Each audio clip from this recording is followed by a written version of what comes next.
This is the emergent behavior that I did.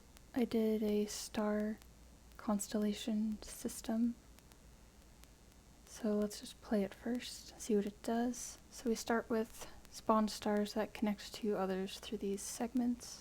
They can have a certain number of segments, and then they die and become these black holes which have a pull, so they can take in the stars around them and pull them towards them, and the stars die when they touch them. And then when the black holes die, they have a death timer as well, like a lifetime. When they die, they spawn more stars, so it kind of keeps the ecosystem going. So let's play this again.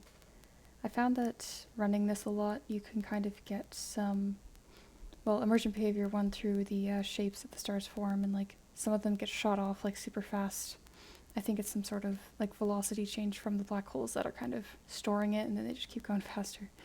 But they kind of, shoot off into a random direction, but they have a random direction they start with, and once they get into a constellation, they kind of stop. And there's also these giant stars that, their size is bigger and they're less likely to die. So they have like a death chance that is reduced compared to the regular stars. So the stars usually just have a brightness, lifetime, a fuel, a cooling factor, which is in place when they're in a constellation. So they're less likely to start decreasing in brightness when they're in a constellation. But then they're more likely to, well, they turn into a black hole when they're outside of a constellation for a certain amount of time. So right now that would be unconnected threshold, it would be 3 right now. And I'm just tracking here the stars that this one is attached to, and the segments, which are the white lines here.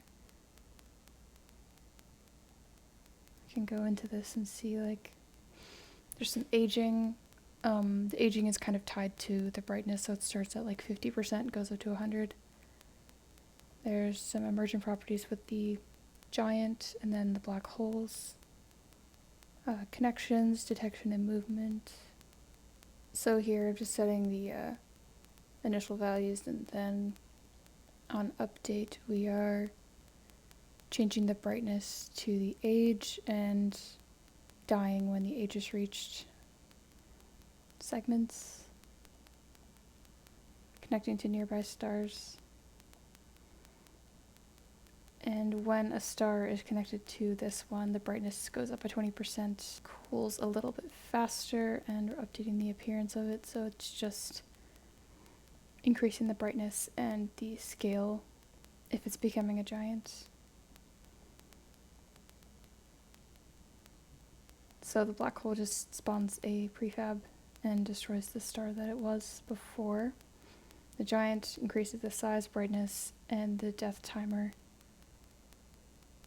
A constellation is... the movement is not working right now. Right now the constellations don't move when they're connected. But I wanted to get them moving in the direction that the oldest star is moving in.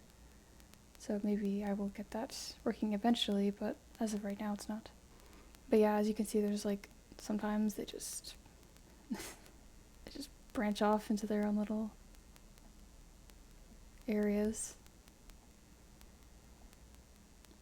I think you could see from like the very last thing that I added was black holes spawning more stars, so before that everything just kind of blinked out very quickly.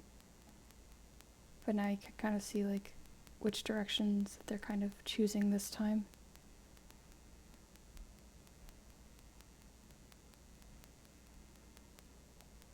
I found that it was kind of difficult, well, it was a learning experience to kind of make this into an emergent behavior, because at first they were just spawning and connecting, and then I was thinking, how am I going to make more of them? How am I going to have them behave differently every single time I play? So this is what I came up with in the end.